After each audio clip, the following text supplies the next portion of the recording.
What's the haps? I'm Meroka, and today I'm going to be taking a quick look at Nova-111 by Funktronic Labs. They're actually some of the pixel junk guys. And I quite enjoyed some of the pixel junk stuff before, so that's always a selling point for me. And it's one of those games that I saw and I was like, I've seen this somewhere before. I realised we did look at this on the Button Mash podcast at some stage. I recognised the screenshots, and we did talk at some stage about a game that was a hybrid of real-time and turn-based strategy, and I do believe it was this one, because that's a strange concept and we couldn't wrap our heads around it at the time. So when the devs sent me a key for it, I was like, oh, I recognise that. That was intriguing, and I would be interested to have a look at it. So we're going to have a look at it. This is Nova-111. I would normally begin a thing by, showing you the options menu. For some inexplicable reason, it is not on the title menu. Why they would do that, I don't know. We have got to head into the game in order to do that. And 27% of the way through it. That's taken me about an hour and a quarter or so. So, a rough estimate I would suggest there's maybe 6 or 7 hours of content in here, I'm thinking.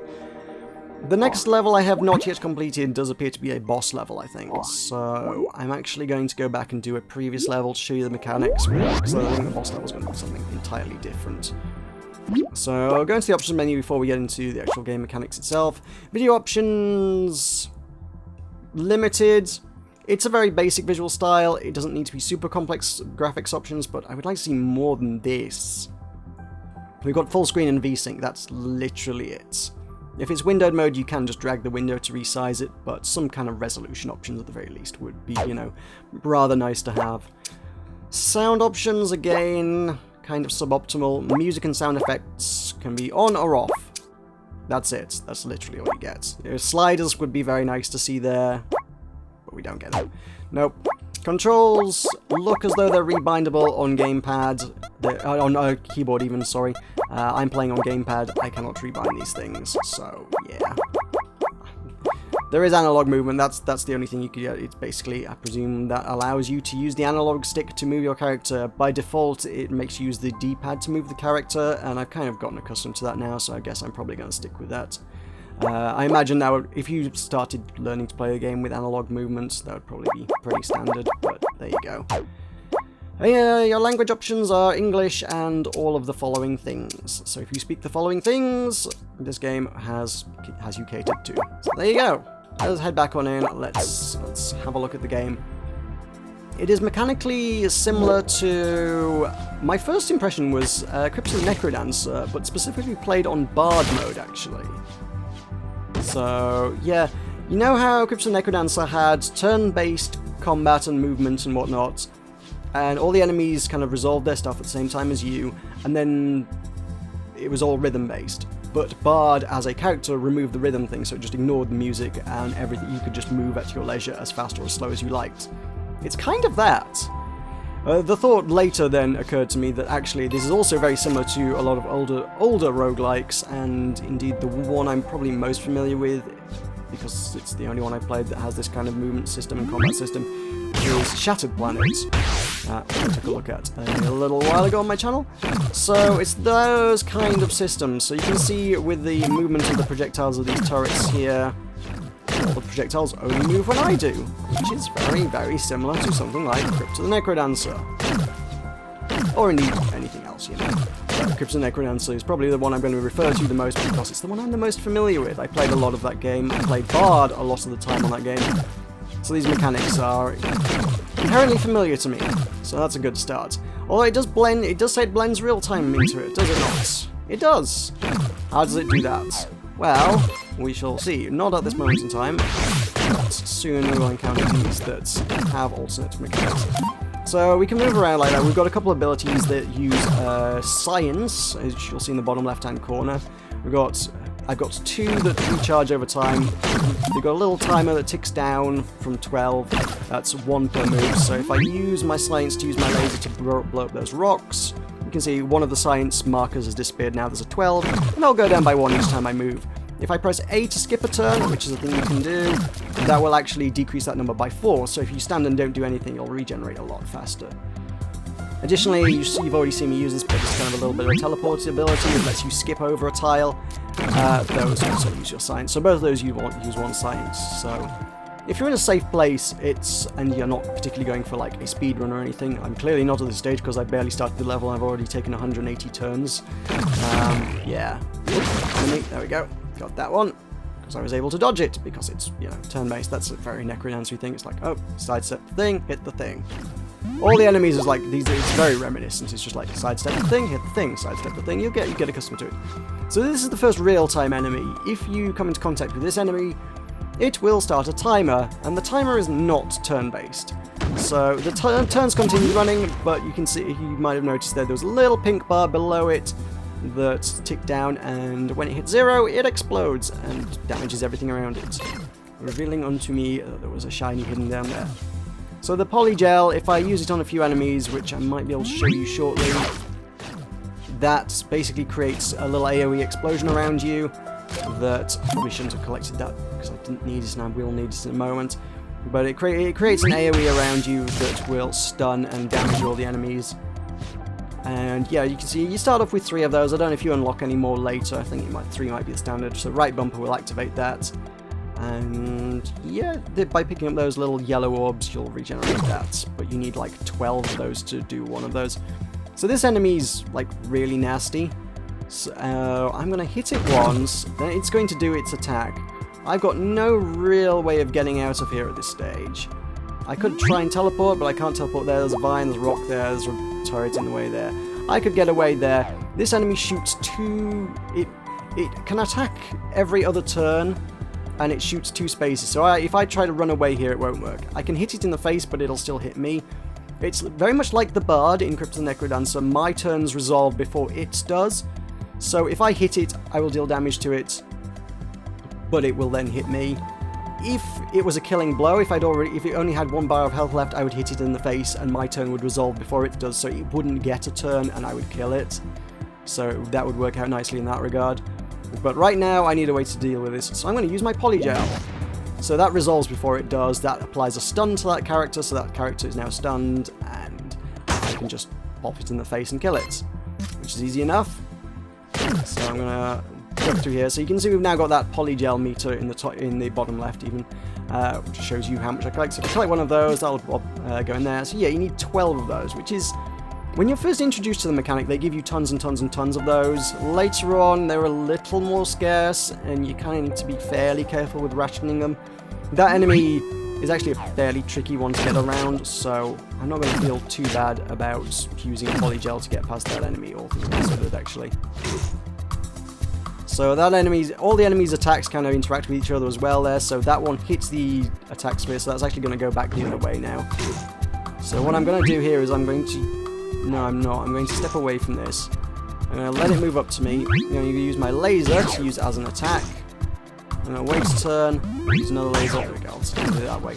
Since the science is a fairly easily renewable resource, I don't like using lasers to attack like that in a situation like that. That's okay. Do another one of these guys. If I move alongside him, it's going to attack. The best way to deal with it is actually just to hit it.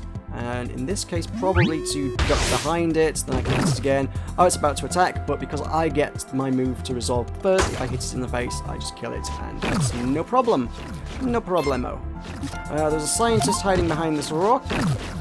He would like rescuing, so if I smash my way through that rock, we can collect the scientist. So, Johnny Jeppler appears. Rescue, excellent idea. Point me to the buffet. I think the scientists that you rescue are mostly randomized, to be honest. I can't teleport through a rock, so that's not going to help me there. What I want to do is... It's not going to work. How do I get through this? It doesn't let me teleport through it. I can't remember how you do this now, actually. I'm struggling with this. Oh yeah, if I pop through there, then I can go through there. That's right. So there's a lot of puzzle elements involved in a lot of this. Yeah, this one's kind of a strange sort of timing stroke teleportation puzzle thing. So this one, go through there, then through there, and step down, and through there. So yeah, it's not pure roguelike. If you want a bit of puzzling, there's some puzzling in there as well. So a little bit of something for everybody. So it's some interesting mechanics. It's mechanics that oh, that's a real-time enemy that latches onto you, and then that thing, like when that orb reaches you along the weird tentacle that attaches to you, it will deal damage. So if you kill it before then, yeah, that one's just a kind of a think fast kind of enemy, and sometimes they'll throw 2 of them at you, so you really don't need to think fast. Those are the trickiest bits. Honestly, anything that involves real-time stuff is the trickiest stuff, because, yeah, you do genuinely need to think fast, whereas normally you can just sort of chill and think your strategy through, which is what I always liked about Bard. So as a mechanic, as a just general gameplay mechanic, I like it, and then the real-time stuff is just there to actually add a bit of challenge to proceedings, really, I think. Again, that was the challenge in Necrodancer, it was making you react to things in time. It wasn't real time, but yeah, giving you actual timing constraints. That's where the challenges come from, I think. There's a secret behind here, I do believe. Yep. So, there's Max Plankton. There to be rescued. There are some very, very silly scientists. I don't know. The humor in this game is kind of weird. Some of the scientists are just like sensible scientists, like that guy, Max Plankton, was like, oh, I'm being rescued by scientists, this is fantastic. And then the other ones are just like a monkey or something. There was like Baby Kong or something was one of them, I think. It was like, why is King Kong's child a scientist in this world? I don't know. The dialogue from Dr. Science is also a very strange one. It's, I'm not sure if this is Sonic the Hedgehog or just an armadillo from Crypt of the Necrodancer. A little of column A, a little of column B, I think, to be honest. Yeah, Dr. Science talks about his mother quite a lot, actually, which is just... I don't know. It's clearly intended to be humorous. I don't necessarily think it's my kind of humor, it's just a little bit weird.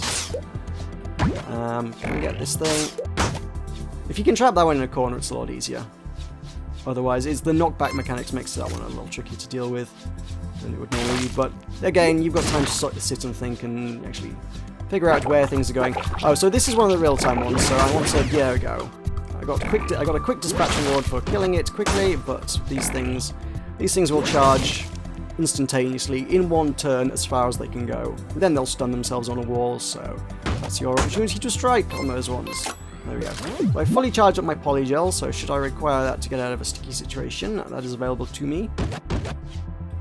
Always worth kind of checking areas. I do this a lot. Everywhere that looks kind of slightly suspicious, I look for secrets, because there are a lot of secrets in this game. And I probably missed something back there because I wasn't paying too much attention, but hey-ho. Never mind. So yeah, this is most of your mechanics. This is, yeah, if you like the Crypt of the Necrodancery, they're invulnerable while we're doing that. If you like the Crypt of the Necrodancery old school roguelike kind of thing, yeah, it's a lot of that. As I say, there's some puzzle stuff in there as well to keep things interesting.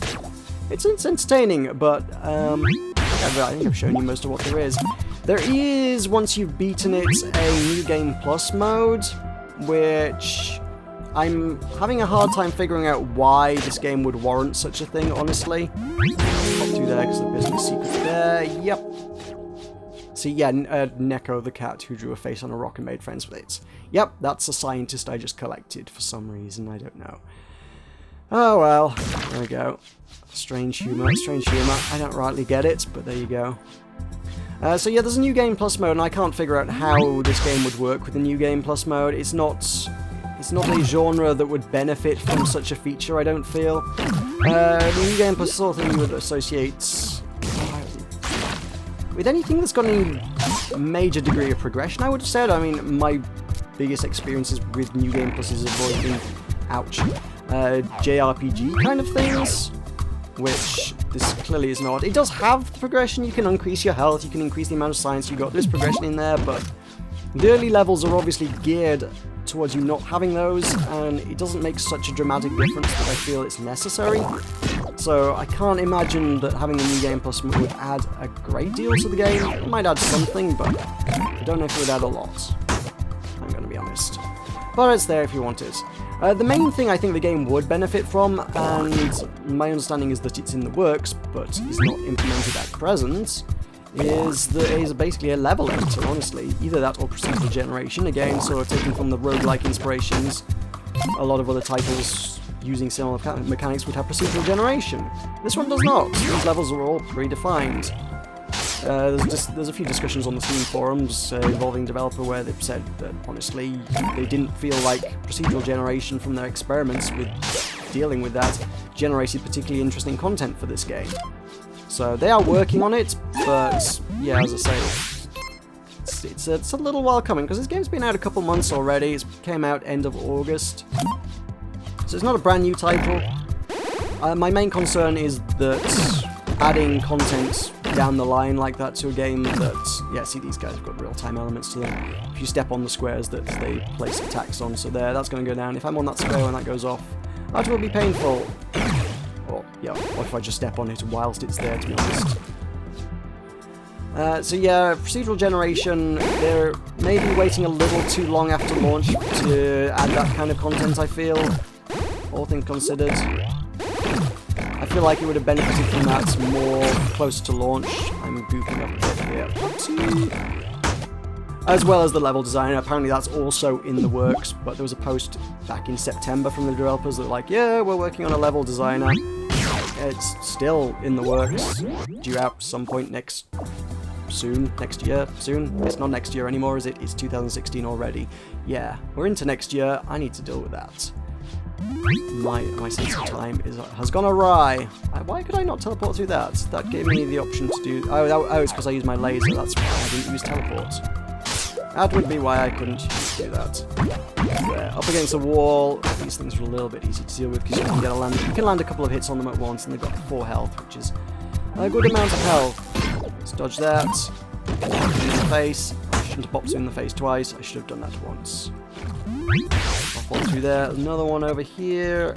I need some teleportation powers. Wait for that. Pop. Sidestep. Pop. It's about to fire, but there we go. Pop it in the face. Cool. That works. So yeah, 2 features that I think would improve the amount of content in the game and the lifespan of the game. Well, not here at present, unfortunately, but potentially coming soon. Just looking at sort of discussions, it's one of those things. It feels like this has been coming soon for a little while, so maybe a minor element of concern for me there.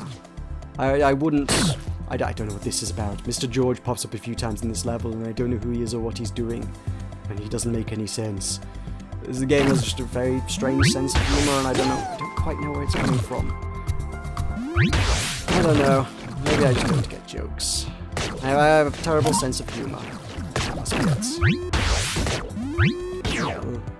I got Speed Racer as an achievement. That means I don't know whether it meant I used a certain amount of teleports within a space of time or what. I don't know. Beats me. So yeah, it's an interesting game, interesting mechanics, strange sense of humor. I'm not huge into the visual style. It's pleasant. It's nothing that makes me go, oh my god, this is one of the most pretty games I've ever seen in my life. Because I don't genuinely think it is. The music's just this very pleasant ambient stuff. There's again nothing that's blown me away, but it's just... yeah, it complements the game, but it's nothing that's going to make me go, oh man, I need to download the soundtrack to this because this has got the greatest soundtrack ever. It's just a very pleasant music. Very ambient stuff. I somehow managed to get that one to hit itself, so that's fun. And I also fired an orb into the stream that killed that, so yay. A lot of accidental hits there. That's cool.